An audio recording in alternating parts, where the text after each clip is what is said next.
ہر قسم کے روحانی جسمانی مسائل اور وظائف کے لیے پیر اقبال قریشی چینل کو سبسکرائب کریں۔ بیت المقدس آپ پہنچتے ہیں، وہاں ایک پتھر ہے، اس کے ساتھ آپ کی براق کو باندھا جاتا ہے۔ یہ بھاگ جائے گی، چوری ہو جائے گی؟ نہیں، اپنی چیز کو حفاظت میں رکھ کے اللہ پہ توکل کریں۔ یہ نہیں کہ جوتے باہر چھوڑ آئیں، کو جی اللہ حفاظت کرے گا، پھر جوتے چوری ہی ہوں گے نا۔ پھر آپ کہیں گے جی مسجد میں چوریاں ہوتی ہیں۔ تو ایک بزرگ آئے بہت بڑے، ان کا بہت قیمتی جوتا تھا، یہ بہت پرانی بات ہے، 20-25 سال 30 سال، تو کراچی کے تھے، بہت بڑے اللہ والے تھے، اب فوت ہو گئے، شہید ہو گئے بلکہ۔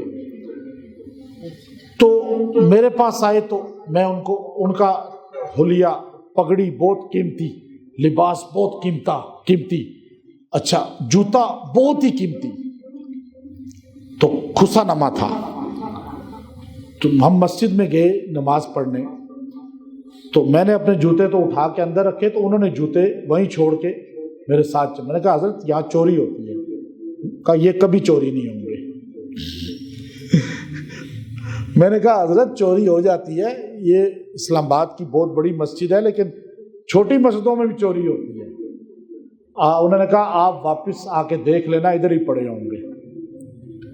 ہم نے نماز کے بعد سنتیں ادا کر کے آرام سے، میں دل میں سوچ رہا تھا کہ جوتے نہیں ہوں گے، لیکن جب باہر آئے تو جوتے ادھر ہی رکھے ہوئے تھے۔ میں نے کہا یہ آپ نے کہاں سے عمل لیا، یہ کیا آپ نے پڑھا؟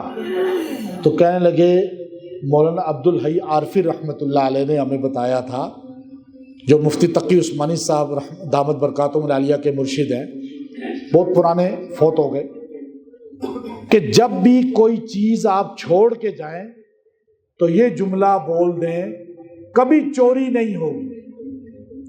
کیا جملہ بتا دوں؟ لیکن آپ آتے ہی لیٹ ہیں، اگلے جمعے اور جلدی آئیں گے، پھر بھاگیں گے بھی جلدی، بھاگنے والے تو نہیں ہے نا۔ ہاں، یہ جملہ بڑا قیمتی ہے۔ گاڑی کو کھڑی کریں، بائک کو کھڑی کریں، کوئی بھی چیز چھوڑیں تو کہا یہ جملہ کہہ دو، اللہ کے سپرد کیا چور پہ حلال کیا۔ اللہ کے چور پر، چور کے مقدر میں حلال نہیں ہے، حلال ہے، حرام ہی ہے نا، تو آپ کا حلال اس پہ ہوگا پھر، تو آپ یہ آزمائیں انشاءاللہ۔ میں نے کہا سبحان اللہ، قیمتی بچے ہوئے ہیں جوتے۔